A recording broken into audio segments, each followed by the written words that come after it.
베트남. 여러분은 베트남에 대해서 얼마나 알고 계신가요? 쌀국수와 베트남 전쟁이 여러분이 알고 계신 전부는 아니겠지요? 베트남 여행, 베트남 문화, 그리고 삶과 인생까지 베트남의 모든 것 굿모닝 비엔남에서 하나하나 소개해드리겠습니다. 안녕하십니까, 엄사장입니다. 네, 안녕하세요, 프로입니다. 네, 저 오랜만에는 아니고 간만에 또 그 방송 열정이 생각나는. 옛날에 지금 시간 2021년 그렇죠. 6월 16일 11시 27분 반. 그렇죠. 11시 반. 저희가 한때 이렇게 열심히 했던 때가 언제더라? 뭐 설 전에 3년 전 뭐 이럴 때. 결혼 전 뭐 이럴 때인 것 같은데. 그렇죠. 엄 사장이 결혼하면서. 그 2% 한국 들어간다고. 그때 그때 그랬구나. 그때 새벽 2시까지 방송 찍고 했었는데. 그렇죠. 2% 그러니까. 한국 들어가는데 한 달 정도 있다 올 거다. 그러면은 일주일에 하나씩 4개만 찍어놓고 가자. 그렇죠. 뭐 그럴 때가 그때 있었고. 있었죠. 우리 예전에 방송 베트남 전 이런 거 할 때. 그렇죠. 그때 술 먹고 그때 1시에 해가지고 엄상 2시 반에 집 가고 이런 기억이 나는데. 그 열정이 있을 때. 그렇죠. 간만에 이런 열정이 또 살아난 것 같아가지고 기분 좋습니다. 그래서 제가 지금. 또 오늘 또 그 위대한 게스트. 결혼해요 말아요. 누구? 결혼해요 말아요. 그래서 결혼. 무슨 말이야? 메리지. 결혼해야죠. 해야 된다. 여러분 결혼 축하드립니다. 결혼 행복하고 아름다운 거예요. 좀 이상한 얘기인데. 그러니까 이게 또 제가 사모님한테 그런 건 아니고 엄사님 되게 잘하고 있는데 이 친구가 또 이제 결혼 전이랑 후가 또 이게 뭐랄까. 그럴 수밖에 없지. 없죠. 당연해. 가정이 사실은 생기면 당연하지. 가정에 충실해야 되는 거고. 그렇죠. 이걸로 뭐 월에 한 200만원씩 벌면은 좀 소로 해야 되는데 200만 원 가지고 소화할 수 없고. 월에 200이면 소를 좀 할만하지. 부수입으로. 그렇지. 그럼 할만하지. 당초에서 하면서 월에 200씩 떨어져. 그렇지. 그 사모님이 조금 외박하더라도 이해해줄 거 아니야. 200만 정도면은. 외박은 안 될 것 같고. 나랑 외박한다 하면 해줄 거 아니야. 그 정도까지는. 그럴 수도 있고. 그렇지. 영상통화 딱 켜놓고 이렇게 하면은 이게 좀 수입이 안 되니까 조금 이게 좀 소홀하긴 한데 어쨌든 간에 요즘에 간만에 또 이게 저희가 또 열정이 붙어가지고 방송을 2연장을 찍고 있다 지금. 그렇죠. 그래서 뭐 하고 지냈어요? 이런 얘기 그렇고 지금 뭐 하고 지낼 게 없었고요. 저희가 오늘 8시쯤 방송을 하나 녹음을 했던 것 같고 9시쯤 찍었어요. 9시쯤 했나? 9시쯤. 하여튼 그렇고 하고 지금 1시간 정도 쉼을 가지고 지금 그렇죠. 바로 연장해서 방송을 찍고 있습니다. 그렇죠. 저희가 저번 방송에서 나오셨던 이제 그 석사님 그 정석사님 모시고 이제 또 방송을 찍을 건데 네네. 뭐 근황 토크를 좀 해봅시다. 그래서 이제 지금 우리가 근황이 없죠? 예전에 이런 거 하면은 우리가 되게 당황을 많이 했었거든. 근황이 예전에는 막 있잖아요. 그 2연속 찍으면은 막 무슨 얘기해야 될지 모르겠고 막 이제 했는데 이제 뭐 또 다시 얘기하자면 이제 뭐 좀 딴 얘기가 이제 이제 유로 시작했죠. 유럽 축구 시작해가지고 관심이 없습니다. 어제 이제 우리 날두 형이 이제 2골 넣어가지고 이제 기분이 좋다 이런 얘기했었는데 NBA가 이제 파이널을 시작했고 이제 플레이오프 시작했고 스포츠에 관심이 많으시네요, 우리 프로님. 저는 좋아요. 스포츠를 항상 말하지만 네. 스포츠 되게 좋아하는 사람이라 가지고 토토 이런 거 좋아했죠 한때. 내가 정말 한 명만 내가 이기고 싶은 게 인생에 딴 거 없어. 제가 정말 옛날에는 참 우리 토사장 잡자고 내가 공부를 많이 했는데 이건 토사장. 그 토사장님들은 항상 계시죠. 이제 진짜 굉장히 이제 큰 돈을 벌고 계신 토사장님들 많이 계시는데 옛날에 한번 다시 말씀드리자면 제가 불법을 한 건 아니고요. 저는 이제 불법은 그렇게 좋아하는 편은 아니라서 불법 아니고 이제 합법적으로 이제 어떻게 하면 이제 이분을 얘기해 볼 수 있을까? 라는 해가지고 제가 한번 말씀드렸는지 모르겠는데 제가 의견을 넣었다 했지 않습니까? 그렇죠. 그래서 지금 와서는 이제 얼추 10년 다 돼가니까 이제 얘기할 수 있지만 그때 제가 참 복권방을 많이 왔다 갔다 그랬다. 물론 복권방에 강도가 들수있지 않습니까? 그러니까 제가 이제 순찰을 간 거예요 거기 이제 옛날에. 그렇죠. 복권방에 갑자기 이제 무장 강도. 순찰 가서 복권 사서 문제 없나? 그거는 그건 이제 그냥 간 김에. 공무집행 시간에 그래도 되는 건가? 내가 거기 지금 경비를 서고 있는 건데. 의경들은 편의점에 경비를 많이 서요. 왜냐면 편의점에 강도가 들 수 있거든. 큰일 나요 그러면. 그렇지. 엄연한 이제 무고한 시민들이 편의점 이제 아십니까 이제 소상공인으로 일을 하시다가 지키기 위해서 강도가 들면 큰일 나거든. 그렇기 때문에 있는데. 일단 그때 이제 옛날에 한번 이겨보겠다고 참 열심히 했다 옛날에. 그래서 누적으로 한 거를 치면 꼬는 게 맞나 딴 게 맞나? 당연히 꼰게 많죠. 야 얘는 못 이기겠더라 내가 진짜. 그러면서 이제 이런 얘기하면 좀 그런데 왜 사설을 하는지도 알 것 같고 사람들이. 이게 배당이 작아요 똑같은 걸 거는데. 그쵸. 물론 그거를 세금이라 생각하고 이제 법적으로 보호받는 생각하면 상관없는데 사실은 노름에 빠진 사람들은 그런 생각 안 하거든. 당연히 눈앞에 보이는 배당이랑 수익이 적으면은 사설로 가는 거야 사람들이. 배당 크게 먹어본 게 옛날에 5,000원으로 25만 원까지 먹어봤어. 야, 한 판에. 한 판에. 어. 정확하게 3개를 걸어가지고 제가 지금은 종목은 기억이 안 나는데 그때 이제 유럽 축구 개막전인가 이랬는데 그때가 이제 뭘 걸고 마지막에 뭐 인터밀란 무승부 이런 거까지 걸었는데 그 이탈리아 팀을 걸어가지고 그거 25배가 넘지 50배까지 먹어봤어요 한번. 야. 그게 마지막이었다. 크게 먹었네요. 그러면서 이제 그 부대원들한테 치킨 돌리면서 내가 야씨 하면서 이랬는데 결국은 못 이겨요. 근데 그게 왜냐면은 제가 공부를 많이 했거든요. 어느 정도였냐면 이제 제가 이제 있던 그 후임을 통계학과 후임까지 내가 들고 가봤어. 근무를. 그래갖고 이제 제가 이제 짬좀 샀을 때 이제 밑에 들어오잖아요. 야, 너 학교에 나왔냐? 전공 뭐냐? 그러니까 딱 이제 통계학을 전공했대. 너 나랑 근무 나간다 이제 앞으로. 그 친구를 데리고 해가지고 얘기를 해봤는데 결국 못 이기더라고. 아니 그 토토가 뭐 공부로 될 것 같으면은 그렇죠. 다 보자는 거야. 그치. 토토는 공부로 안 되겠죠? 그러면서 제가 그걸 지금은 절대 안 해요. 제가 지금 거의 7년을 끊었는데 끊는 이유가 뭐냐면 전역을 하고 베트남에 있으니까. 아니 그거 아니에요. 베트남에 알잖아. 많이 하거든 애들. 그건 상관없이 전역을 하고 제가 이제 딱 전역하고 이제 제가 7월 26일에 전역했죠. 그런데 8월에 이제 유럽 축구 개막을 하는데 이제 뭐 전역한 사람이 무슨 돈이 있습니까? 내가 이제 술 사 먹고 나니까 돈이 없는 거야. 5,000원을 들고 내가 담배값을 벌어보자 라는 생각으로 이제 동네 편의점을 간 거예요. 그래서 이제 담배값을 벌고 이제 담배값을 벌기 위해서 이제 베팅을 한 거죠. 체크 해가지고 그때 제가 5경기를 찍었는데 4경기를 맞췄어요. 4경기를 맞췄어. 야, 나 씨 됐다. 마지막 맞추면은 그때가 한 10배 정도는 이상 벌었어요. 근데 제법 괜찮은 돈을 번 거야. 네. 내가 마지막 경기 됐다. 근데 마지막에 아직도 기억나는 게 아스날이랑 유럽 축구에 그때는 지금 아스날 지금 못해 옛날에는 4등 정도 했단 말이야. 아스날과 그때 그 강등권에서 아마 올라온 팀이었을 거예요. 그냥 네. 2부 리그에서 올라온 팀이랑 경기를 붙는 거야. 난 당연히 아스날 찍었지. 그래서 이제 됐다. 내가 오늘 이거는 담배도 피고 술도 한잔 먹고 오늘 치킨 남만을 먹겠다 생각하고는 잠을 잔 거예요. 다음 날 가지고는 했는데 무승부가 떴네. 야, 내가 또 욕을 하면서 이런 머저리 같은 놈들 있냐면서 내가 막 성질 냈어요 그때. 그때 내가 딱 생각이 든 게 뭐냐면은 야 내가 이거 스포츠를 좋아하는 게 아니고 내가 노름꾼인가 싶은 거야. 예전에는 그렇잖아요. 사실 스포츠의 묘미가 뭡니까? 강팀이 약팀한테 지는 게 재밌고. 그쵸. 그것 때문에 보는 거잖아요. 대한민국 4강을 한 게 왜 재밌어요? 사실은 대한민국이 갈 그게 없으니까. 없었는데 이탈리아 꺾고 스페인 꺾고 뭐 꺾다 보니까 그렇게 된 거잖아요. 그러니까 사람들이 거기 열광하는 거잖아요. 근데 예전에 생각이 뭐냐면은 내가 돈을 안 걸고 게임을 봤으면은 이건 야 내가 참 재밌게 봤을 경기인데 근데 그걸 내가 돈을 걸고 보니까 이걸 내가 이게 다르게 보더라고. 그때부터 제가 토토를 10원도 안 해요. 그때부터는. 그게 벌써 이제 얼추 한 7년 8년 됐네 벌써 그냥. 그러니까 그래서 제가 이제 안 하게 됐다. 토토에서 이제 바카라로 이제 갈아탄 계기가. 바카라 너무 원초적인 냄새가 나가지고 별로 안 좋아합니다 바카라 느낌. 좋습니다. 개인적으로 로직 없이 돈 따는 거 별로 안 좋아해요. 토토가 재밌는 게 뭐냐면은 사람들이 미치는 게 로직이 있는 것 같거든. 같지. 그렇지. 로직이 있는 것 같아. 그것 때문에 재밌는 거예요 사실은. 그냥 예를 들면 동전 던지기를 한다 하면 사람들이 그렇게 열광 안 할 것 같아 개인적으로. 네. 근데 토토를 보면은 내가 그걸 해요. 예를 들면 딱 경기 전에 승률이 있으니까 어느 정도. 승률을 확인하고 스타팅 멤버 누구 나오냐고 딱 체크하고 전전에 있지 않습니까? 옛날에 예를 들면 뭐 요번 시즌 동안 이제 그 경기 하면서 승률 확인 딱 해보고 상대 전적도 보고 그러면서 이제 상대편 팀의 원정 어디 갔다 왔는지 이런 거 딱 확인하면 이제 야 얘들이 이제 힘이 들어가지고 러시아 갔다 와서 힘들다 이런 생각하면서 돈을 건단 말인 거지. 근데 그게 아니고 결국은 뭐 델놈 내리거든. 질놈 지리고. 근데 저는 토토를 안 해봤거든요. 한 번도. 한 번 안 해본 것 같은데 이게 옛날에 우리 마주장 나오고 할 때 그때 e스포츠가 토토에 있었던 적은 없었지?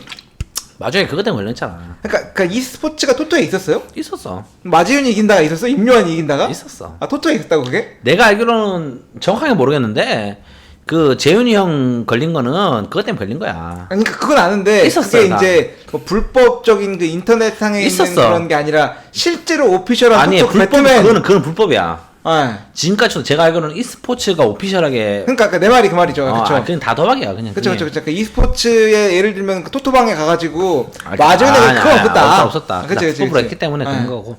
근데 마재현은 실제로 돈을 못 벌었다 그러더구만. 아 그래요? 마재현은 브로커를 했지. 마재현이가 자기 경기에는 했지만도 실제로 뭐 그거에 대해서 돈을 번 건 크게 없었대. 우리 e스포츠의 몰락을 이끌어낸 게 이제 그 마재윤 씨가 몰락하는 판에 그냥 그거를 기름을 부은 거지 사실은. 그런 일이 없었다고 하더라도 결국은 되는 거였어. 그렇죠. 소수 문제니까 그거는 순서 문제니까 그렇게 되는 거였는데 하여튼 뭐 그랬다라는. 맞습니다. 저희 오늘 인트로는 인트로가 짧게 갑자기 왜 나온 거야 갑자기 이게? 어? 토토 얘기가 왜 나온 거야 근데? 유로 뭐 이런 얘기 하고 있고 지금 축구 진행하고 있고. 아 그렇죠. 오늘 저희 또 그 야. 게스트 분께 기다리고 계시니까 오늘 그러니까. 인트로는 10분 만에 딱 끊고 그러니까 그 바로 2% 본론으로 이렇게 끌으면 이제 2%가 노름쟁이밖에 안 되는 거 아닙니까 지금? 들어가는 걸로. 나는 당당하게 얘기할 수 있다. 나 아버지한테 우리 아버지 또 방송 들으시잖아요. 영상 편지 한번 사랑합니다 아버지. 하여튼 그래서 아들은 그런 게 아니다. 요까지는 알아요 아버지도. 내가 얘기를 많이 했거든 예전에. 그렇죠. 예. 바카라 화이팅. 바카라는 안 하고 바카라는 재미없어. 네, 멈추겠습니다.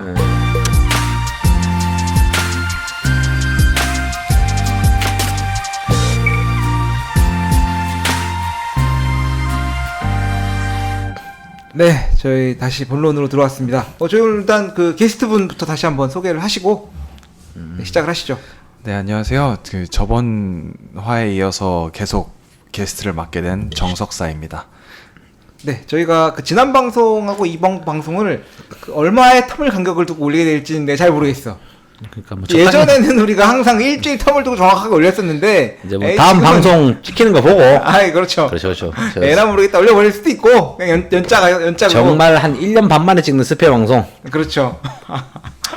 아마 당신 결혼 전에 찍은 스페어가 마지막 아니야? 뭐 거의 그쯤 되는 거.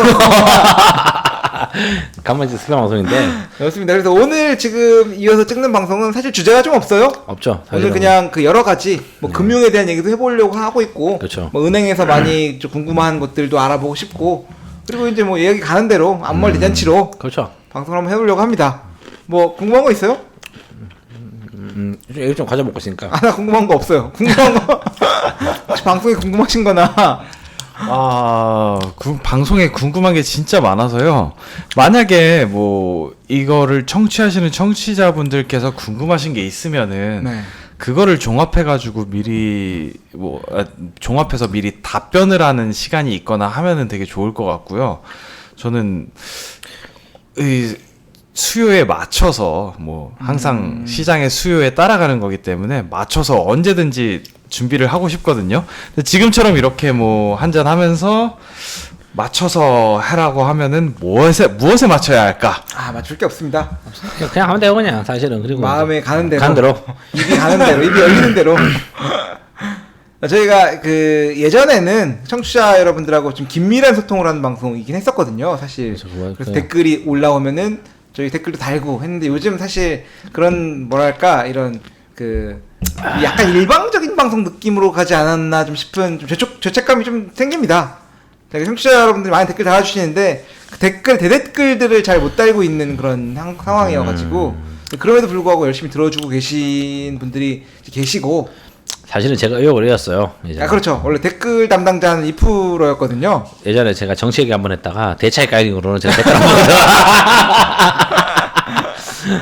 뭐 그래서 저희 방송이 원래 예전에는 그 댓글을 읽어주는 방송을 이제 방송 앞뒤로 넣기도 했었고 아예 댓글을 한 번에 몰아가지고 그쵸. 댓글 편으로 해서 1시간짜리 방송을 몰아가지고 댓글 읽어드리고 또 대응해드리는 방송 했었는데 시즌 2 작년 8월달 이후로는 그 전이지 예전부터 이제 아니야 대충 시즌 2 이후입니다. 아. 작년 8월달 이후로 벌써 그게 1년이 되어가는데 그쵸. 그 이후로는 이제 따로 댓글을 많이 신경 쓰지 못하고 가끔 이제 인사드리는 정도로 가고 있어서 사실 뭐 우리가 궁금한 거 댓글 달아달라고 하더라도 잘 안 달아주세요. 그렇죠. 여기 댓글 듣고 싶으면은 기차게 요거만 먹을 방송. 저는 개인적으로 그 사람들이 저한테 항상 물어보는 게 정해져 있습니다. 첫 번째 주식, 두 번째 예금, 세 번째 부동산. 그렇죠. 제가 아까 이제 저희가 그 주식에 대해서 이런저런 얘기를 했잖아요. 그리고 나서 뭐 예금과 환율에 대해서도 얘기를 했고, 근데 저희가 사람들이 진짜 궁금해할 만한 건데 다루지 않았던 게 부동산이 있더라고요. 아 좋죠. 부동산 항상 외부의 시선. 자, 여기서 우리 엄 사장님은 부동산이 대저택이시죠. 내려다보는. 그렇죠. 저희가 방송에서 하는 표현하는 게 뭐냐면은 엄 사장은 집에서 내려다보고 있다 남들을. 아, 그쵸. 지금 남들을 오래 본 적이 없어요 여기서 베트남에 와서. 저는 은행에서 일하기 때문에 항상 1층에 있습니다. 아 그렇죠. 사람들과 가깝게 저기서 누구나 볼 수 아유, 있게 사장님이 와도 같이 만나고. 그렇죠. 엄 사장 집에서는 저기 은행이 보이지도 않아요 지금. 예, 뭐 많은 일단 게 그렇죠. 그렇죠. 많은 게 현미경을 들여가지고 봐도 안 보일 건데 지금 아마. 사실 뭐 예전에 지금 이 방송을 청취하시는 분들 중에 대부분이 2008년에 이제 중국에서 올림픽 하기 이전에 중국에 이제 부동산 투자를 해야 되냐 말아야 되느냐 또 고민을 할 때 또 박수 치고 싶네요. 또 정확한 지적 나오셨다. 내가 이걸 해 말아 하다가 야, 안 했어. 그렇죠. 그러고 나서 한국에서 2010년대 초반에 부동산 투자 해 말아 하는데 아니야 집값 떨어져 하니까 믿고 안 했어. 우리 이번 정권 들어가지고 집값 잡겠습니다 하니까 안 했어. 이렇게 해서 다 놓친 분들이 되게 많을 거예요. 그런 사람들이 다음번 타자로 눈을 들이는 곳이 어디냐? 베트남. 요거 정확한 지적이죠. 저희가 방송에서 이제 부동산 방송 많이 했는데 사실은 베트남의 부동산 열풍은 뭐 지금은 사실은 아시다시피 베트남 부동산이 많이 올랐어요. 사실은 지금 많이 올랐죠. 많이 올랐죠. 왜냐하면 그게 뭐 전 세계적인 인플레도 있고 사실은 부동산이 베트남에 오는 건 아니잖아요. 지금 그렇죠. 올랐고 전 세계적인 추세를 거스를 수가 없어요. 사실 베트남이 어떻게 보면 늦게 온 거고 어떻게 보면은 근데도 이건 참 그때도 방송에서 제가 방송 많이 드린 같은 경우는 중국에 대한 환상이 계세요. 그렇죠. 다들 그 북경에 8천만 원짜리 아파트 얘기하시잖아. 그러니까요. 5천만 원 옛날에 그 20억이 됐다. 내가 5천만 원에 봤는데 그게 15억, 20억이 20억이 됐다. 되고. 그런 얘기를 많이 하시는데 오늘 부동산 얘기 한번 하는 것도 괜찮은 것 같아. 두 분이 제시를 안 하시길래 제가 사실 그렇죠, 이제 그렇죠. 고객님들과의 단연은 아닌데 뭐 그렇죠. 대화를 통해서 대체 이분들이 대체 뭘 궁금해할까? 주식할까요? 예금할까요? 부동산 할까요? 주식 얘기했고, 그렇죠.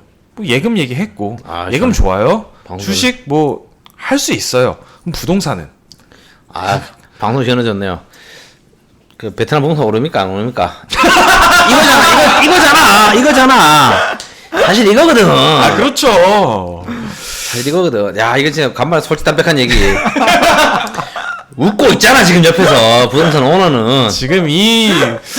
지금 뭐 저야 개인적으로 뭐 삼성이 뭐 어떻게 되느냐에 따라서 뭐 제 운명이 달려 있지만 그렇죠. 이 부동산 베트남 하노이의 부동산에 따라서 뭐 한강에 갔다가 천국에 갔다가 하시는 분들이 또 있거든요. 제가 좀 본질적으로 궁금한 게 뭐냐면은 네. 부동산이 그 투기의 수단으로 쓰이냐는 게 내가 궁금해. 뭐 한국 같은 경우는 사실은 청사진이 있잖아요. 왜냐면은 우리 부모님 세대가 그렇고 우리 할아버지 세대가 그렇고 우리는 그걸 봤잖아요. 한가기 기증을 통해서 강남 집값이 얼마가 뛰냐. 예를 들면은 그 서울 집값이 얼마가 올랐냐를 우리는 봤잖아요. 체험을 했고 그렇기 때문에 한국 사람들은 부동산에 대해서 되게 그 약간 강박관념이 있잖아요. 어떻게든 집을 사야 된다는 강박관념이 있는데 내 집 마련. 근데 다른 나라들도 그런가 싶어. 나는 생각이 뭐냐면은 좀 생각이 드는 게 뭐 두 분도 잘 아시겠지만 베트남에서는 내 집 마련, 내 땅에 대한 애착이 되게 심한 거 두 분도 아시죠? 많기는 많죠 사실은. 그렇죠. 정말 심하거든요. 근데 베트남은 그러니까 우리나라도 지금 이거를 듣는 분들이 되게 좀 옛날에 우리나라의 제도에 대한 이해가 있다면 이해를 하실 텐데 베트남은 아파트를 분양할 때도 최대 30%까지만 외국인이 구매할 수 있는 물량이 있고 그 외에는 현지인 물량 그리고 베트남에 있는 일반적인 빌라, 땅에 대해서는 뭐 공장을 짓고 그런 특수 목적이 아닌 이상해야 외국인들이 땅을 구매를 할 수 없거든요. 물론 뭐 중국의 뭐 투기 자본을 막고 뭐 그런 우리나라도 옛날에 그랬지만 그렇죠. 지금 이게 뭐 베트남의 부동산 발전에 발목을 잡는가 이런 것도 궁금하고 궁극적으로 내가 베트남에 살고 있고 내가 아파트를 샀을 때 올라요 내려요 라고 물어보는 사람들이 많잖아요. 저는 여기에 대해서 확실한 답을 드릴 수는 없습니다. 하지만 뭐 여기 있는 많은 분들이 어떤 생각을 하고 제가 어떤 생각을 하는지는 그냥 한번 뭐 들어보시고 나중에 결정하시는데 그냥 책장에 지나가는 책 정도로 기억해 주시면 도움이 되지 않을까라는 그렇죠. 생각을 합니다. 부동산은 당신 집을 왜 샀냐에 대해서 한번 더 물어보자.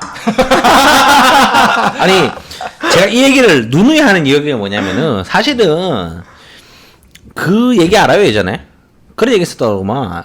대우 호텔을 롯데가 살려고 했었대. 이거 들은 거 같아요. 알죠. 살려고 했었는데 그 롯데 관계자가 좀 말을 경솔하게 하는 바람에 대우 호텔 인수를 실패를 해가지고 그게 지금 뭐 됐다는 그런 거예요. 이 말이 뭐냐면은 그 대우랑 롯데 호텔이 있다는 위치는 하노이 중심부예요 사실은. 여기가 진짜 중심이거든. 그렇죠. 그 있지 않습니까? 우리가 뭐 문화적으로 산업적으로 이런 걸 떠나가지고 여기는 진짜 물리적으로 중심부란 말인 거지. 그리고 또 베트남 사람들이 나는 이 베트남의 중심부에서 태어났다. 뭐 호안기엠 주변에서 태어났다라는 여기 호안기엠 멀지 않잖아요. 그렇죠. 나는 포꼬에서 태어났다 하는 자부심. 그렇죠. 이 자부심이 되게 심하거든요. 근데 사실 한국에서 내가 강남에서 태어났다고 그걸 자부심으로 삼진 않죠. 여긴 그 자부심이 아직 남아있더라고요. 그렇죠. 근데 이 친구 집에 뭐냐면은 다시 말하지만 여기 롯데 호텔이랑 이제 그 도보 15분 거리에 있는 아주 그 센터 중에 센터에 있는데 우리 또 다시 뭐 부동산 얘기 들어가자면 우리가 뭐 방송에서 많이 했지만 좋다. 좋죠. 그래서 왜 샀냐? 왜 여기를 샀냐를 물어보는 거야? 아니면 부동산을 왜 샀냐를 물어보는 거야? 뭐든 간에 그냥. 그 전에 먼저 그 다른 동남아 국가들과의 이제 부동산 지수를 비교를 해볼 수가 있거든요. 뭐 여기다가 뭐 지수가 뭐가 어쩌고 하는 것보다는 결론만 말해서 베트남의 경우는 다른 동남아시아의 국가들과 비교했을 때 부동산 지수로 따졌을 때는 버블이 심한 편이 아닙니다.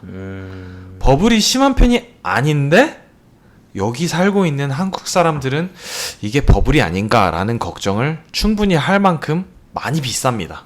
비싸요 사실은. 비싸요. 비싼데 캄보디아나 뭐 그런 데랑 비교를 하면은 오히려 국제적인 지수로 따졌을 때는 베트남의 지수가 상대적으로 양호하다. 제가 말씀드린 건 2019년까지의 통계인데 근데 그건 좀 허수가 있는 거 아니에요? 캄보디아 지수 같은 경우는. 물론 캄보디아의 경우는 중국 자본이 엄청나게 들어와서 그렇죠. 그런 나라 같은 경우는 프놈펜 쪽에 이제 아파트 쪽에 집값이 베트남보다 비싸져 버리는 할 건데 거기는. 프놈펜이 베트남보다 비싸요 지금. 그런 동네가 있어요. 베트남의 경우는 중국 자본을 철저하게 막고 외국인의 맞습니다. 지분을 30%로 제한을 하고 네. 그렇게 하면서 제한을 하고 그 외에 다른 동남아 국가들하고 비교해도 지수상으로는 베트남의 부동산은 아직까지 투자할 만하다라는 결론이 나올 정도로 베트남의 그 버블은 심하지 않은데요. 경제 볼만하지, 주식시장 괜찮았지, 성장 가능성 앞으로 한 10년 15년 괜찮지, 그리고 부동산의 버블이 다른 나라에 비해서 덜 심하다고 하지 라고 하면은 당장 베트남 사야 됐는데, 근데 그럼에도 불구하고 우리는 지금까지 내가 이 한국에 있는 주식을 다 팔아다가 베트남에 있는 집을 사라고 하면은 결론을 못 내리겠거든요. 전 좀 의견이 다른 게 버블이 껴야지 내가 사야 되는 거 아니야? 버블이 낄 예정이어야지. 그렇지. 그러니까 제가 우리 말씀드린 게 안 꺼져야지. 왜냐면은 뭐 중국 자본을 저는 경계를 하지만 사실은 당신 같은 경우에는 중국 자본을 껴야 되잖아요. 이게. 껴야 되지 지금. 짱깨가 막 빨리 춘장 들어와가지고 뿌리고 지금. 막 여기 마라가루 뿌려야 돼 그냥 이게. 마라 청거를 막 길바닥에 뿌려야지 당신 집값이 오르는 거야 사실은. 맞는 말이죠. 그렇지. 여기 고추장 뿌리고 여기 뭐 와사비 뿌리면은 재미없어. 맞는 거 아닙니까 사실은. 그렇죠. 버거가 이게 우스타드 소스 뿌리들 케찹 뿌려도 재미가 없거든. 짱깨가 마라를 뿌려야 되는데 이게 사실은 그러니까 우리네가 생각이 뭐냐면은 베트남에서 집을 산다, 부동산 산다는 걸 한국 사람들은 그게 있잖아요. 사실은 빨리 수익을 거둬야 돼. 물론 주식보다는 좀 적고 뭐 하지만도 사실은 우리가 뭐 듣는 한국 사람 생각인데 뭐 강남 불패가 왜 갑니까? 강남에 집 사고 뭐 하면은 뭐 2년 3년 지나니까 30% 40% 올랐다는 그걸 보는 건데 베트남은 그런 의미로는 재미가 없을 것 같아요. 부동산 같은 경우는. 그러니까 말한 것처럼 말씀드린 것처럼 아까 말씀하신 것처럼 짱깨들이 와가지고 춘장도 붙고 마라도 붙고 막 꼬량도 쏟고 해야 되는데 여기는 그게 아니다 보니까 이게 되게 사실은 많이 올랐어요. 베트남 주식 같은 경우는 집값 같은 경우는 저희가 예전에 방송에서 작년 정도에 말한 것보다는 훨씬 많이 올랐어요. 왜냐면은 호치민 같은 경우는 이미 굉장히 비싼 아파트들이 등장하기 시작했고 하노이도 집값이 많이 오르긴 했는데 사실은 그거 같은 경우는 제 생각에 뭐냐면은 전 세계적인 인플레이션에 따라서 한국 집값도 오르고 뉴욕도 오르는데 베트남도 올랐다라는 생각하는 건데 엄밀히 말하면 한국의 집값이 오른 거에 비하면 베트남의 집값은 당연히 거의 안 안 올랐다고 올랐다 봐야죠. 그거는 당연한 건데. 그리고 근데 그래서 더 깊게 들어가면은 정치 얘기가 나오고 정치 얘기를 하면 안 좋아하는 분이 계시기 때문에 하는 건데 이게 뭐냐면은 그러니까 그런 우리가 생각하는 것처럼 1억 천금을 꿈꾸는 주식 그 부동산 안 나올 것 같다라는 거예요 사실. 1억 천금을 노리는 부동산은 안 나오는 게 저도 맞다고 동의를 합니다. 그리고 다만 이제 뭐 몇 가지를 따져봤을 때 베트남에 계신 분들이 물론 베트남에 오래 계신 분들은 저희보다 더 잘 알겠지만 앞으로 향후 베트남에 진출을 생각하시는 분들을 위해서 뭐 저희가 지금까지 이런저런 얘기를 했잖아요. 그분들이 베트남에 굳이 한국에서 해외 부동산 취득 신고를 해가지고 세금 내가지고 없죠. 와가지고 없죠. 그렇게 하시는 분들을 위해서 없어요. 얘기를 하자면 그래서 없어요 여기. 아니요 아직도 있습니다. 아직도 있어요? 아직도 있어요. 제가 자주 만납니다. 세상에. 그래서 저도 이제 해외 부동산 취득 신고를 해서 이제 그죠. 하려고 연구를 많이 했었었는데 안 했잖아 지금. 코로나 와서 캔슬이 됐는데 이 집은 누구 명의야 지금? 이 집은 해외 부동산 취득 신고가 안 돼 있는 집이고요. 그렇죠. 잡아가십시오 구석청 형님. 근데 이거 범죄는 아닐걸? 회초리 맞아요. 아니 뭐 이거 제가 뭐 뱅커로서 말고 그냥 뭐 형님 플레이어로서. 동생으로서 얘기해도 될까요? 뭐 그냥 간략하게 얘기를 하자면은 뭐 한국과 베트남에서 뭐 그런 거를 뭐 자세하게 알 수는 없으니까. 없어요. 사실. 물론 그렇다고 이거 해외 취득 신고는 하셔야 됩니다. 하셔야 되는데 안 한다고. 아니 그러니까 해외 부동산 취득 신고 같은 경우에는 이제 실거주가 아닌 한국에만 순수히 거주하는 사람이 관리해줄 사람도 없고 돈을 합법적으로 가지고 들어와가지고 이제 돈을 벌고 나갈 때 편하게 가지고 나가려고 하는 거지. 저희 같은 여기 실거주 하시는 사람들이 국세청 여러분 회초리 내십시오. 혼내주십시오 굳이 빨리. 이거를 한국에 있는 돈을 가지고 오기 위해서 그렇죠. 신고를 하고 나중에 또 팔 때 또 세금 또 내고 여기 또 한 거 또 내고 하는 그런 불필요한 작업을 하실 필요가 없을 것 같다. 아니 뭐 그 얘기는 어쨌든 초점은 아니니까 뭐 그리고 뭐 또 물론 맞는 말씀을 하셨고요. 근데 이제 그래서 이 베트남에다가 집을 사야 되느냐 말아야 되느냐. 그거는 이제 개인의 그런 상황에 따라 달려 있는데 사실 이제 제 입장 같은 경우에는 만약 내가 혼자 살았어 아니면은 그 현재 있는 와이프가 아니라 뭐 다른 뭐 베트남 사람을 만났거나 뭐 그런 여러 가지 상황들을 가정할 수 있겠지만 만약에 혼자 있었다고 하면 집을 안 샀을 거예요. 당연히 살 수 있는 돈도 없었고 뭐 그렇다고 해서 막 연끌을 하고 한국에서 대출을 받고 이렇게 해서 사진 않았을 거라고 생각을 하고요.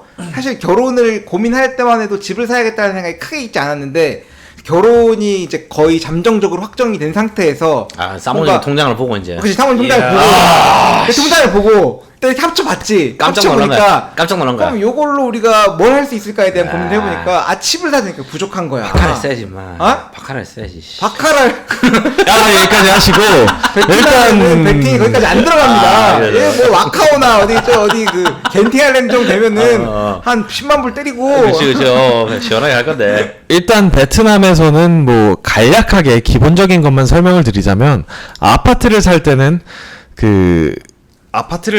약 50년의 그 50년 동안 그 소유를 할 수 있는 권한을 사는 거고요. 궁극적으로 사는 건 아닙니다. 그걸 뭐 50년 연장해가지고 100년까지 할 수는 있다고 하는데요. 누가 아파트를 100년씩 쓰겠나요? 뭐 그건 그렇고요. 그 다음에 아파트를 사야 돼 말아야 돼 얘기를 할 때는 먼저 내가 이걸 샀을 때 지금 말씀하시는 분들은 실거주보다는 투자 목적이 많을 거 아니에요.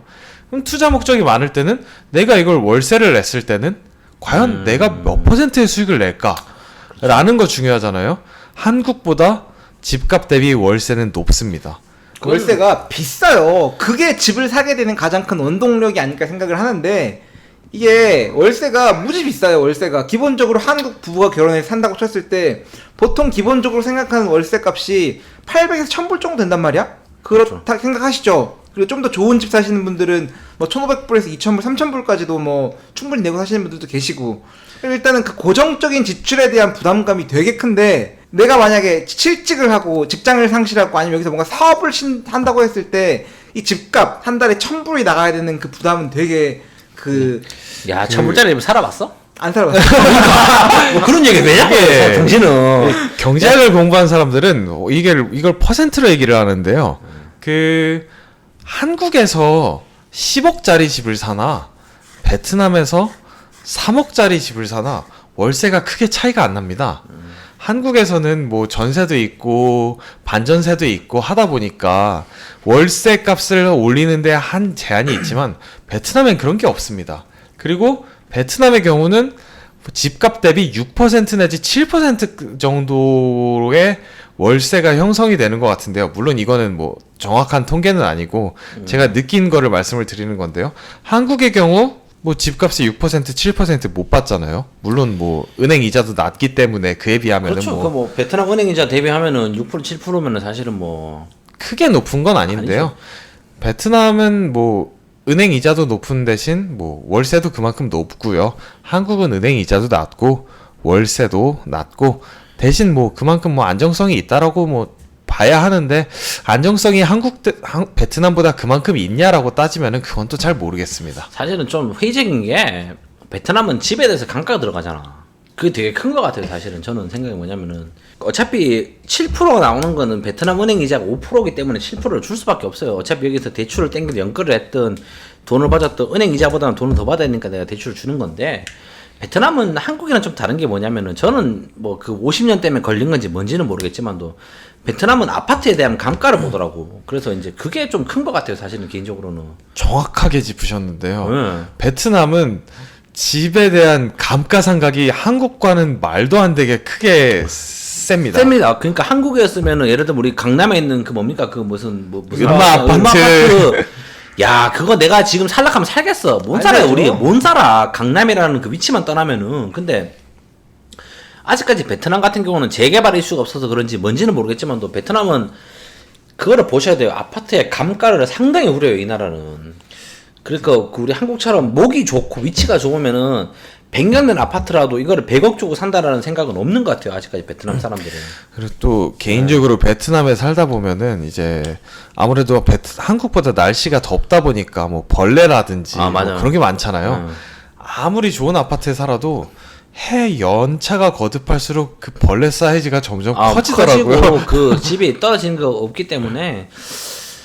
그래서 요즘에는 약간 베트남 부동산에서 제가 원론적으로 돌아갔어요. 그러니까 부동산을 통해서 돈을 벌 수 있다라고 생각하는 국가가 몇 개가 있냐라는 것에 좀 돌이켜 보게 된 것 같아요. 사실은 일본이 보면은 그 도쿄에 있는 그 광역권들 제외하고 나면 조금만 벗어나면 집값이 안 오른다면서 10년 20년 동안.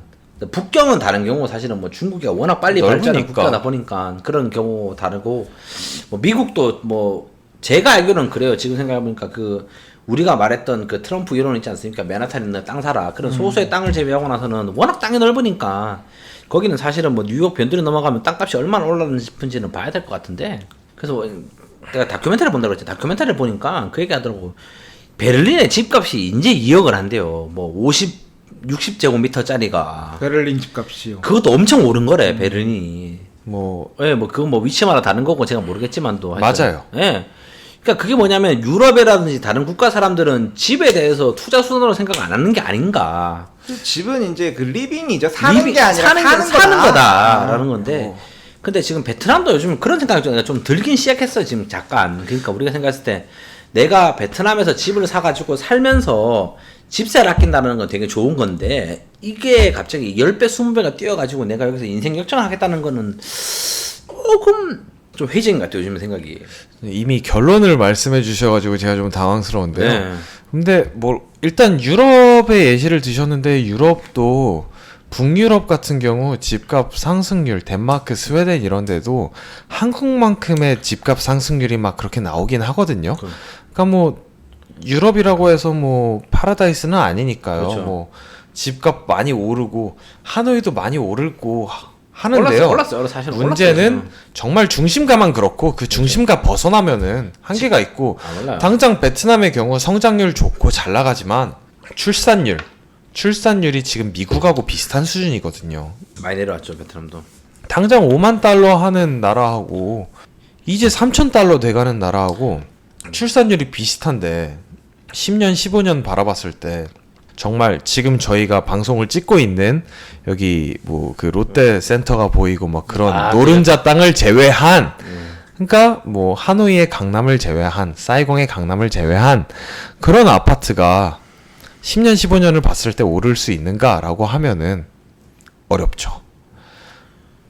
어쨌건 간에 뭐 위치적으로 좋은 데는 오르긴 할 거예요 사실은. 그거는 전 세계적으로 그건 어차피 공통적이니까요. 뭐 인류 그 역사적으로 따져가지고도 좋은 데는 오르는 거니까. 한양 집값이 안 오르잖아요. 한양 집값은 계속 언젠간에. 뭐 개도국 프리미엄을 받는 게 저희가 아까도 얘기했다시피 10년, 길어야 15년, 짧으면 5년인데 이 기간을 상관없이 그냥 묻어두고 오를 거야라고 막상 이곳에 대해서 그렇게 투자를 할 수 있는가? 한국은 그렇게 했으면 됐죠. 근데 베트남은 그렇게 했을 때 그건 안 될 것 안 될 것 같다. 같아. 저도 그래요. 라는 게 저희가 이곳에 살고 있는 공통적인 입장입니다. 맞아. 그래서 투자를 하실 때 이렇게 뭐 좋은 위치에는 사실 오를 거예요. 어쩔 수 없어요. 그거는 근데 그렇지만도 비싸요? 비싸고 그리고 그 다른 데에서 집을 사시는 분 같은 경우는 조금 생각을 좀 해보시라. 왜냐면은 저희도 그 방송에서 한국 부동산 비판을 많이 했잖아요. 사실은 저런 데를 어떻게 돈 주고 팔고 파냐. 지금 생각하면 그 돈 주고 파는 데들이 뭐 틀린 위치는 아닌 것 같아. 사실 보니까. 몰랐죠. 지금으로서는. 근데 투자를 하실 때 항상 생각하는 게 뭐냐면 이게 옛날에 강남이랑 분당처럼 오른다고 생각하시는 거는 좀 접어주시는 게 맞지 않냐. 그거는 제가 얼마 전에 슈카 형님의 아, 그 그래요? 아, 방송을 봤는데 슈카 형님이 출산율을 언급을 하시더라고요. 결국에는 뭐 이제 저희가 지금 장기에 대해서 얘기를 하니까 10년, 15년 이런 걸 얘기했을 때는 출산율을 빼놓을 수가 없거든요. 그렇죠. 시티 센터는 항상 논외로 두고 노른자 땅을 제외를 하고는 논외로 두고 해야 되는데 우리가 당장 그냥 한국에 이미 집이 있는 상태에서 논외로 추가 투자로 바라보고 베트남을 했을 때는 이미 베트남의 노른자 땅은 누군가 들고 있어요 다. 비싸요. 한국이랑 차이는 많이 나지 한국. 그렇죠. 한국 마이너한 지역이랑 차이는 나지만 그게 그렇다고 부수적으로 접근을 하기에는 이미 너무 비싸죠. 비싸요. 사실은 여기가 지금 당신 집 얼마인지 모르겠지만 여기 이제 저기 좀 좋은 위치에 분양한 아파트 같은 경우는 이제 대구 집값이 나와요. 다 뭐 2억 한국 돈으로 쳐도 된다. 2억 3억 하죠. 그러니까 대구 집값 정도는 이미 나와요 여기가. 그때 사람 생각하겠지. 대구에서 집을 사지 광주에 집을 사지 왜 집을 사냐. 물론 뭐 대구 광주에 있는 그런 노른자 아파트들보다는 집값이 싸지만 이제는 대구 정도는 집을 산다고 생각해요. 베트남에서 집을 살 정도면. 대구 저기 어디 뭐 서부 이런데 저기 뭐냐 남부 이런데 가면 아마 집 살 거예요 아마 그 정도면은. 저는 개인적으로는 여기서 애매한데 집을 사느니 대구의 노른자 땅에 집을 사는 게 나을 수도 있다라는 대구 생각도 노른자 땅이 하고요. 엄청 비쌀 거기 때문에 살수 물론 그 노른자 땅은 정말 좁지만 그렇죠 맞아 그게 맞는 것 같아요 저도. 이제 부동산 투자는 좀 신중하게는 보셔야 될 것 같아 개인적으로는. 그래서 뭐 아까 제가 뭐 예금은 뭐 괜찮다 뭐 편하게 하시라. 왜냐면은 크게 위험할 게 없으니까. 그렇게 뭐 그리고 뭐 은행주라든지 뭐 이렇게 뭐 괜찮을 수도 있다라고 말씀을 드렸지만 누가 당장 베트남에 대해서 아무것도 모르는데 여기가 오른대요 하고 집을 산다라고 하면은 저는 진짜 반대입니다 이거는. 저는 안 삽니다. 그냥 부동산들이 그렇고 많은 분들이 환상을 가지는 게 또 말씀드리는 게 중국에 있다 오신 분들이 북경 집값이 뜬 걸 본 거고 여기도 이렇게 될 거다라고 하는 그런 환상. 그렇게 될 거예요. 노른자 땅만. 그렇죠. 그러니까 북경만큼 결가 안 올라갈 거죠. 그러니까 뭐 그쵸. 여기가 중국만큼 발전을 한다면 그렇게 되겠지만 중국만큼 발전할 수 있는 나라 아니고요 사실은. 저희는 뭐 사실 저희 셋 다 모두 중국만큼 발전했으면 좋겠는데요. 그거는 현실적으로 불가능한 얘기죠. 물론 저는 뭐 제가 속해 있는 베트남의 제1은행의 그 전망보다는 그래도 태국은 넘어설지 않을까라는 희망을 품고 어차피 있지만 배팅은 태국 넘어선다라는 걸 우리는 다 배팅을 하고 있을 거라 생각해요. 잠재적으로는. 그러니까 여기 있죠. 그렇죠. 근데 그거 아니고 중국만큼 될 수가 없는 게 중국이잖아. 중국은 저도 짜장을 좋아하진 않는데 짜장에 대해서 그 나쁜 얘기를 할 수가 없는 게 맛있어요. 짜장이 맛있다니까. 짜장이에요, 짜장.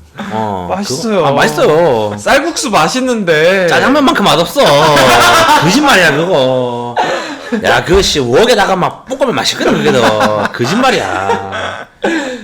그것 때문에 그런 거는 항상 염두에 두셨으면 좋겠다. 왜냐면 저희도 그 방송 때문에 많이 만나뵀잖아요 부동산 얘기를 들으면서 많이 만나봤는데 이런 건 좀 신중하시는 게 좋지 않나. 누구를 만나도 결과는 조금 비슷하게 말씀을 하시는 것 같아요. 맞아.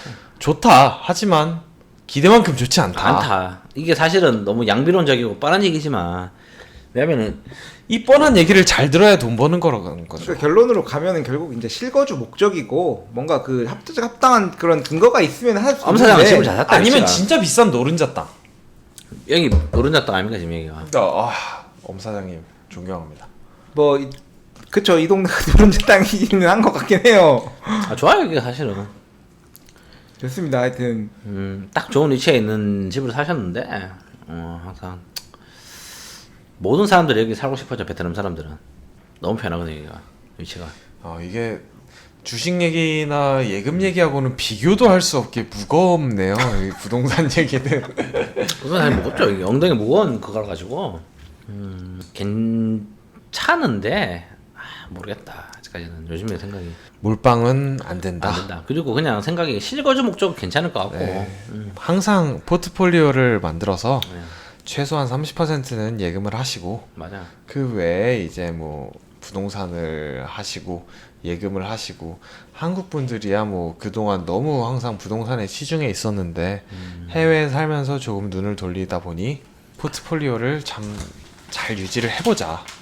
지금처럼 주식을 할 때는 주식을 하고 그리고 이제 올해 말 내년 슬슬 현금화 비중을 늘려가면서 그 이후에 현금을 천천히 가진 채로 뭘 할지 생각을 해보자 라는 생각이 드는 밤이네요.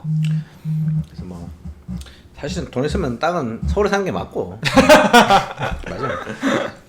서울 땅이 세상에서 가장 억눌린 부동산이라잖아.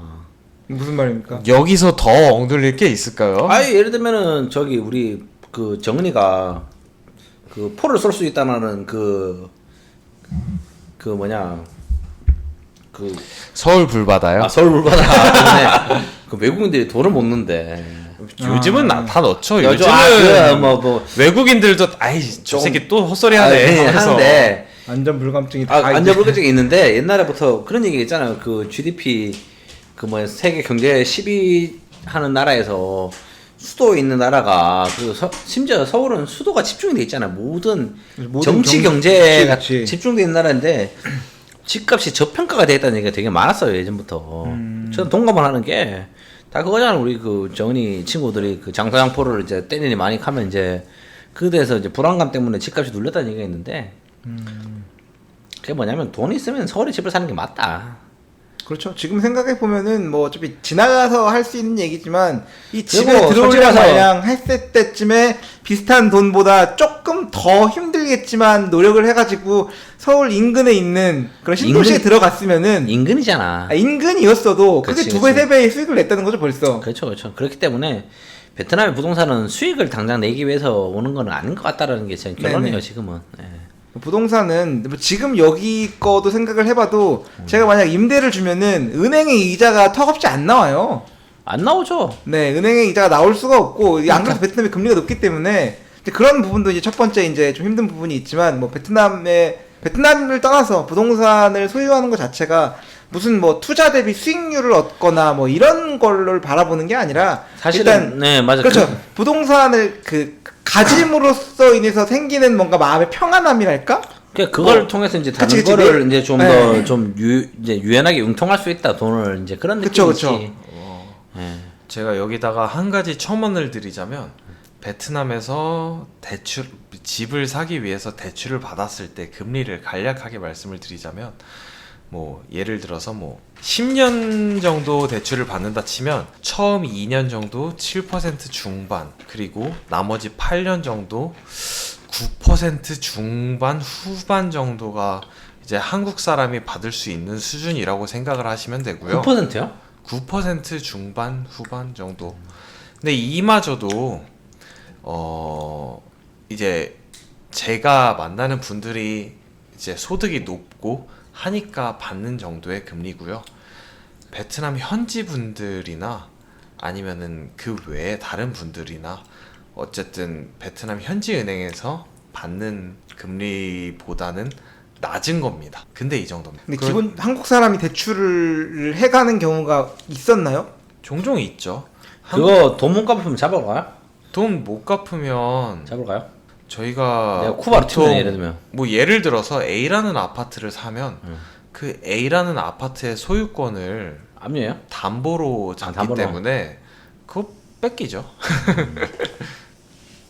그렇게 뭐 돈이 많으신 분들이 뭐 어느 정도 투자를 하시는 거라면 괜찮은데 여기 있는 분들이 빚을 내서 투자를 한다면 쉽지 않습니다. 아니요, 말도 안 되는 것 같아. 그리고 베트남의 경우는 대출 요건이 한국보다도 까다롭고 대출의 그 담보 가액도 보지만 그 대출을 받아 가시는 분의 소득, 잡히는 소득도 보고요. 한국보다는 대출이 까다롭고 어려운데 금리도 높습니다. 그 정도는 알고 접근을 하셔야 된다라고 말씀을 드리고 싶습니다. 정석사님 같은 경우에는 베트남의 그런 부동산 소유 계획에 대해서 말씀해 주실 수 있나요?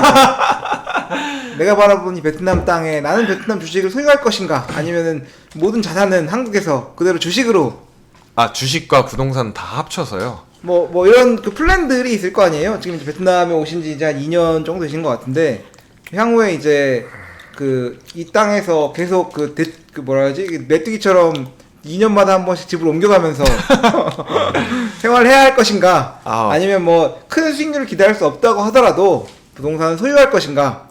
저는 개인적으로는 지금 제 자산의 한 45% 정도는 한국 주식에 있고요. 그 다음에 한 30% 정도는 한국에서 연금 등등의 뭐 자산에 있는 것 같습니다. 연금보험. 그리고 그 외에 나머지는 뭐 베트남의 예금도 있고 한국에서의 뭐 예금은 없는데 뭐 주택 청약이라든지 뭐 그런 것도 있고 뭐 그런 등등의 자산들이 있는데요. 저는 개인적으로는 뭐 올해까지는 주식을 해야 된다라고 생각을 합니다. 물론 이것도 뭐 미국에서 뭐 연준이 의장이 무슨 얘기를 하느냐, 당장 내일도 바뀔 수도 있는 당장 내일 바뀔 수 있어요. 지금 내일 바뀔 수 있어요. 작살 나요 지금 다 방금. 하지만 그냥 지금 당장 6월 17일 오전 00시 15분에 저의 입장을 말씀을 드리자면, 그쵸. 당장 주식은 내년 초, 내년 중순까지는 유지를 할 것 같습니다. 그 이후로는 또 인버스 가즈아 하는 분들이 나올 수 있는데, 그렇죠. 그거는 개인의 영역은 아니라고 생각을 하고요. 풋옵션은 아니고요. 저는 그냥 뭐 조금씩 계속 현금화를 하면서 현금 및 예금, 현금 및 현금성 자산이라고 하죠. 예금 등을 가지고서 주식은 그렇게 변환을 할 것 같고, 그 다음에 연금보험은 그냥 뭐 그거야 그대로 쭉 두는 거니까요. 그 다음에 예금대로 하다가, 그러니까 뭐 주식은 이제 비중을 조금씩 줄여 나갈 예정이고요. 그 다음에 뭐 조심스럽게 내년 말 또는 내년 말은 너무 빠르고 내후년 초, 내후년 말 아니면은 그 다음 연도 초 말 정도로 해가지고 베트남의 집값이 좀 떨어졌다라는 생각이 들면, 베트남 집값은 떨어지지 않습니다. 오를 거예요. 당신 좀 말고. 아니 왜 여기 말고요. 장난이고 말씀하세요. 뭐 그런 베트남의 집값이 코로나가 끝난다고 해서 바로 확 오를 거라는 기대는 없습니다. 왜냐면은 코로나 때 질려가지고 빠져버리는 물량들이 있으니까요. 그리고 코로나가 빠졌을 때 미국이 테이퍼링을 끝내고 금리 인상을 했을 때 베트남이 거기에 과연 적응을 할 수 있을까? 2010년대 초반 서브프라임이 막 끝나고 그때 집값들이 어떻게 움직였는가 이런 것들을 통해서 한번 볼 필요가 있다고 생각을 하는데요. 결론부터 말하면 코로나가 끝난다고 해서 집값이 바로 수직 상승하고 그러진 않을 거라는 게 제 생각이고요. 그래서 저는 당분간은 일단 관망세를 유지한 채로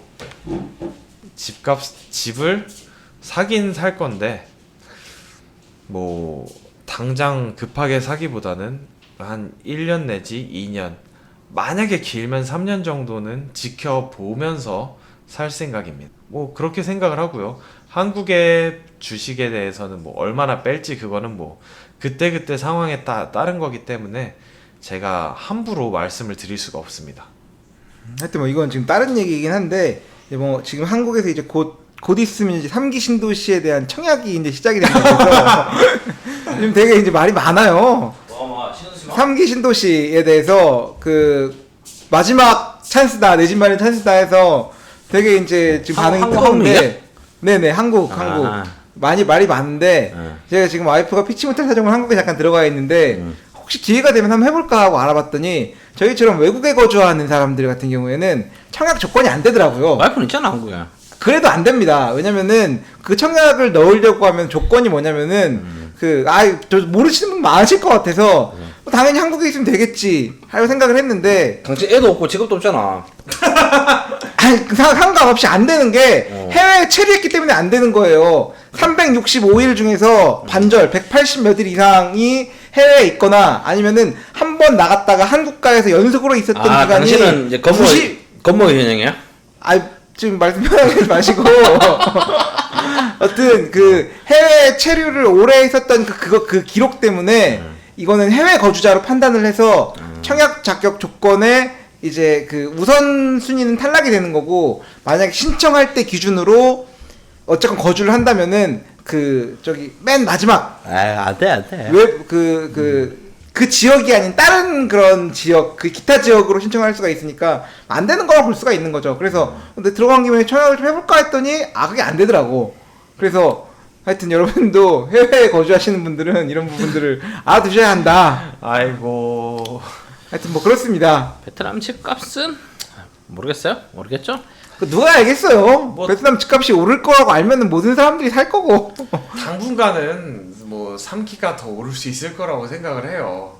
왜냐면 한국은 지금 당장은 뭐 집을 살 만한 사람들의 인구가 줄진 않잖아요. 그거는 5년 뒤의 일이고.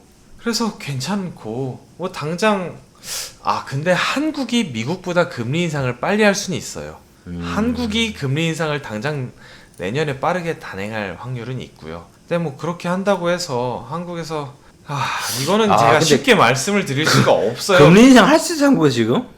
한국의 경우는 미국보다 조금 더 빠르게 움직일 수도 있다라는 게 요즘 많은 분들이 얘기를 하시는 거예요. 많이 안 자빠져요 그러면? 이게 한국의 경우는 글쎄요, 부동산도 이미 많이 올랐고 그렇죠, 여기서 금리 인상을 계속 마냥 늦추기에는 한국은행의 부담이 마냥 되는데 근데 보통 미국에서 하는 거에 후행 따라가잖아요 보통. 근데 이번 같은 경우는 글쎄요, 이거는 너무 말씀드리기가 어려운 부분이라 이건 민감하니까 사실은 제가 함부로 말씀을 드릴 수가 없고요. 제가 뭐 이쪽에 대해서 전문가도 아니고 제가 자신 있게 말씀드리는 거는 베트남에 대한 것 뿐이고요. 한국은 진짜 금리 올리면 지금 많이 갈 건데. 근데 대출 규제를 워낙 심각하게 해놔서 대출로 인해서 뭐 그런 건 잘 없으니까 좀 덜 할 수도 있지 않을까라는 게 개인적인 생각인데요. 말 그대로 개인적인 생각입니다. 그거는. 좋습니다. 오늘 그 베트남 부동산 어떻게 될 것인가 지금 이 시국에 정리해 봅시다. 그래 당신 뭐야? 당신 올라야 되고. 올라야 되죠. 그렇죠. 좀 떨어집시다. 나도 좀 삽시다. 나는 춘장의 북괴제까지는 오지 않는다. 그렇죠. 춘장은 안 와요. 그러니까. 베트남이 이런 심이에요. 이런 투자들, 이런 공단 투자나 이런 그런 산업 기반 시설에 대한 투자나 뭐 이런 것들은 춘장 투자를 받는 것 같은데 그치, 춘장도 붙고 이런 그 마을도 붙고 아파트에 대해서는 나 춘장 난 안 받는다. 안 받는다. 춘장 구매 거부 이런 데가 굉장히 많더라고. 이게 사실은 전 잘하고 있다고 봅니다. 좋은 얘기인데 나쁜 얘기를 볼 수 있는 게 우리 또 내가 딱 얘기한 게 춘장 돈이 붙어야지 우리 또 이게 그렇지. 한강의 기적, 홍강의 기적이 나오거든. 물론 뭐 한국에 있는 한강의 기적들이 그 이제 외국 자본 때문에 발생한 건 아니지만 사실은 뭐 베트남은 그런 동력은 없잖아요. 그리고 많은 사람들이 그리고 제법 돈 있는 사람들이 투기 목적으로 집을 살 건데 그런 사람들이 사실은 좀 이게 뭔가 좀 이게 업을 하기 위해서는 좀 그 짜장형들이 좀 붙어줘가지고 좀 단무지 던져줘야지 되는 게 아닌가 좀 생각이 든다는 거죠. 그래서 저는 반대로 한국이 예.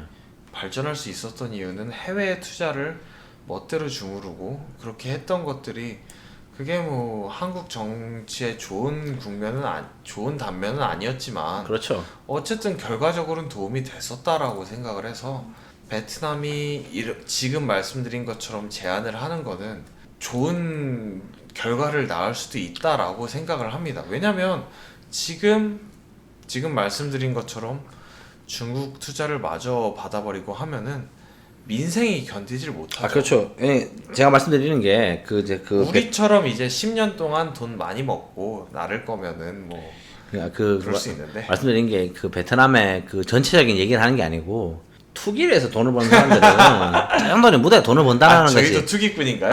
그건 뭐 어쩐 간에 사실 그런 거 아닙니까? 사실 우리가 여기서 그렇죠. 이제 그런 거에 대해서는 약간 좀 생각을 해보실 필요가 있지 않냐. 물론 국가적으로 봤을 때는 그 외국 자본이라든지 이제 그 중국 돈이 묻어가지고 이제 좀 이렇게 문제가 생기는 건 당연히 문제가 있죠.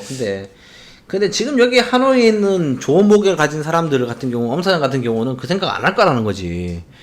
그건 그런 알바 없고 당장 내 집값이 2배 튀어가지고 나 빨리 사요나라 해야 되는데 지금 이게 안 된다 이게. 만약에 중국 자본이 들어온다고 하면은 그 뉴스를 제가 먼저 안다면 저는 빚까지 다 끌어내가지고 집을 살 거예요. 사요. 무조건 사요. 하지만 그렇죠. 베트남 정부가 그렇게 할까? 할까라는 건 안 하죠. 안 하지. 베트남은 이미 미국과 이미 한국, 치민- 일본, 필리핀 탔어요. 대만을 잇는 환태평양 동반자에 이미 들어갔다라는 게 사실 제 개인적인 의견이고요. 맞아요. 그럼 이 상황에서 중국이 이제 빨리 이제 중국에서 공장이 나와야지 베트남에 오고 하는데. 그렇죠. 중국에서 공장이 나와야 되는 건 맞는데 근데 뭐 여기가 뭐 민주주의가 아니다 보니 좀 그런 건 있을 수 있다. 근데 저는 개인적으로 공산주의 국가들끼리 끈끈한 유대감이 아직까지 있느냐? 없어요. 그거는 라고 말하면 없어. 지금은 아예 없죠. 아예 없죠. 사실은 중국과 북한이 뭐 밀월 관계니 뭐느니 해도 없어. 그럼 안 무슨 관계야. 중국은 이미 북한에서 뭐 텅스텐이니 뭐 별의별 뭐 자원을 빼앗는 관계고 그렇죠. 베트남과의 관계는 중국은 뭐 원자재 수출 많이 하고 뭐 러시아랑 중국만 봐도 좋은 그렇게 관계는 하니까 아니죠. 뭐 그런 정치적인 체제를 가지고서 뭐 아직도 뭐 베트콩이니 뭐니 그런 얘기를 하시는 분들은 저도 그거 되게 싫어요, 사실. 이미 시대에 뒤떨어지신 거고 베트남은 이제 한국 사람들에게는 좋은 기회의 땅이라고 봐야지 뭐 베트콩이 어쩌고 막 하는 분들은 이미 근데 돈 벌기 힘들고 이런 얘기하면 되게 길어지는데 얘기가 이 나라가 정치적인 패성이 있기 때문에 그런 거 봐야 될 것 같아요. 예를 들면 지금 공상공 서기장과 지금 사인의 헤드들이 중국 편을 들고 한번 팔아버리기 시작하면은 이 나라 같은 경우는 견제할 수단이 없어요, 사실은. 만약에 그렇게 된다면은 다 털고 떠나야죠. 그러니까 그거는 충분히 경계해야 되는데 뭐 어떻게 될지 모르겠지만 한국처럼 우리가 반대표를 던져가지고 저 새끼 탄핵하라고 할 수 있는 국가가 아니기 때문에 그러니까요. 그런 거 같은 경우는 봐야겠지만도 뭐 말씀하신 것처럼 베트남 정부라든지 그런 쪽에서 그렇게 움직이진 않을 거다, 분명한 건. 아직까지는 그렇게 움직이지 움직이지 않을 않을 거라고 거예요. 생각을 합니다. 근데 이게 항상 말하자면 이게 뭐 인류의 역사라든지 그 들어보는 게 한돌병의 극단적인 경우가 세상을 바꿀 수 있기 때문에. 그러니까요. 이거는 뭐 네. 사실 이런 거는 항상 챙겨보고 끊임없이 체크하고 체크하셔야 되는 거예요. 휘발성이 강하기 때문에요. 그렇죠, 그렇죠. 제가 지금 얘기했던 내용들이 어쩌면 일주일 전의 정보인데 하루 전에 바뀌었을 수도 있는 거고요. 그렇죠. 그 만약에 베트남에 좀 인생을 투자하고 싶은 것 같은 경우는 계속 체크를 하셔야 된다. 그런 거죠. 진짜로 아까도 제가 뭐 중국 짱깨 짱깨 그렇고 짜장 그 춘장 얘기하는 게 갑자기 뭐 춘장 애들이 여기 아파트 사기 시작하면은 집값이 야 이거 얼마나 오를까 이게 지금 2배는 기본이죠. 상상을 못할 것 같아요. 개인적으로는 진짜로 여기 갑자기 중국 자본들이 들어와가지고 여기 하노이에 집을 살 수 있다라고 허가를 준다 하면 난 집값이 얼마나 상상도 못할 것 같아. 근데 그렇게까지는 안 할 거라는 우리는 이제 가정이 있지만도 만약에 혹시라도 그 지금의 차기 정부라든지 사람들이 그런 식으로 정책을 할 수 있다고 하면은 그런 거 같은 경우는 봐야 되지 않냐. 엄 사장은 웃고 있겠지. 그러면 이제 야 이게 지금 얼마 야 이게 20억 아파트거든 이게. 내가 이거 팔아다가 강북에 하나는 사겠구나. 뭐 이런 생각. 그러니까 웃고 있다. 야, 저 이기적인 자본주의 미소. 그치. 엄 사장 웃고 있을 건데. 하여튼 뭐 이런 거는 좀 염두에 두셨으면 좋겠다. 술 먹고 슬슬 길긴 한데. 그렇죠. 오늘 음주 방송 두 번째 방송 약간 좀 음주 방송이 강해서 아니 충분히 해주려긴 했다. 아니, 의미 있는 얘기들이 많이 오간 것 같아요. 맞아. 저도 배울 수 있는 부분이 많이 있었고. 아무튼 엄사장 20억 되면은 뭐 아이스크림 정도는 사겠죠. 그렇지. 근데 이 방송을 들으시는 분들이 모쪼록 그 베트남에 대한 이 지금은 또 코로나 때문에 잠잠한데 코로나가 끝나면은 그때 이제 간만 보시다 들어가신 분들 많으실 거거든. 그렇죠. 부동산을 살까 말까 하다가 그냥 투어만 하시고 들어가신 분들도 많이 계실 것 같고요. 저희가 그때 연구를 좀 많이 했었잖아요. 부동산 투어를 해볼까. 그렇죠. 진짜 이런 프로그램을 기록해 해보려고 했었었는데. 나 정말 잘할 것 같거든. 그렇죠. 이 코로나 때문에 이제 고민하시다가 한국 들어가셔가지고 부동산 하셔가지고 돈 더 마실 분들도 계실 거고. 봉상이는 요즘 내가 좀 쳐다보니까 좀 하고 싶은 얘기가 많은데 네. 이 정도로 하고. 한데 하여튼 뭐 아무쪼록 코로나가 끝나도 잘 그때 상황을 또 판단하시고 고민해 보신 다음에 결정을 하시되 사실 거면은 엄사장 2%를 찾아주시라. 그렇죠. 이 정도로 오늘 방송을 마무리하는 걸로 하겠습니다. 하여튼 오늘 저희 지난번 투자 관련 방송에 이어가지고 부동산 방송까지 나와주신 우리 정석사님 감사드립니다. 되게 감사드리면서 앞으로도 한번 종종 부를 기회가 있을 것 같아요. 네, 제가 오늘 그 방송에 너무 적응도 잘해주셨고 말씀 잘해주셔가지고 간만에 또 예전들께 나가서 재밌네요. 그렇죠. 좋았습니다. 그래서 저희 지난번에 그 박사님 불렀던 느낌도 좀 나는 그렇죠. 제가 그 방송 되게 좋아하거든요 개인적으로. 그랬죠. 그 방송 되게 좋아해가지고 개인적으로. 네네. 그래서 오늘 석사님 나와주셨는데 그렇죠. 다음에는 이제 뭐 불러야 되나? 다음에는 교수님 불러야 되네. 석사 박사 교수지 이제. 박사 석사 하니까 이제 학사를 불러야지. 학사는 당신 학사잖아. 당신 석사잖아. 그렇지. 그런 의미가 없고. 그렇죠. 조교 이런 거 불러야 되나? 고삐리 불러야 되고 뭐 그런 거 아니면은 교수 아니면 이제 고3이다. 좋습니다. 하여튼 오늘 나와주신 우리 정석사님 다시 감사드리면서 마지막으로 또 언제 나올지 모르겠지만 청취자 여러분들께 오늘 뭐 부동산 관련한 얘기로 또 한 말씀 해주시거나 또 필요한 말씀 해주시면 좋을 것 같습니다. 제가 지금 말씀드렸던 얘기들은 딱 지금에 해당되는 얘기고요. 이게 당장 내일 미국에서 FOMC에서 다른 얘기를 하면은 바뀔 수 있는 내용이고요. 제일 중요한 건 본인이 항상 뉴스를 항상 챙겨보고 하는 게 제일 중요한 것 같습니다. 제가 사실 뭐 해안이 있어서 그런 걸 알려드리기보다는 이렇게 항상 시시각각 바뀌고 최근에 동향이 어떻고 사람들이 어떻게 생각하고를 알려드릴 수 있는 거에 초점을 맞췄으면 좋겠고요. 다음번에 제가 이렇게 출연할 기회가 있다면 한번 제대로 준비를 해서 여러분들께 한 번 더 알려드릴 수 있는 기회가 있었으면 좋겠습니다. 오늘 뭐 야근하다 갑자기 와서 이렇게 방송을 했는데 이렇게 좋은 기회를 내주셔서 정말 감사하고요. 아무튼 여러분들 모두 저는 개인적으로 다른 거 관심 없고 이 방송을 듣는 다른 분들이 이런 것들을 통해서 조금이라도 더 영향을 받아서 조금이라도 돈을 더 벌고 좋은 기회를 더 포착할 수 있는 시간이 됐었으면 좋겠습니다. 네, 감사합니다. 오늘 방송 마치겠습니다. 우리 이프로님도 한 말씀 돈 많이 버십시오 다들. 됐지 뭘. 네, 고생하시고요. 다들. 네, 감사합니다. 수고하셨습니다.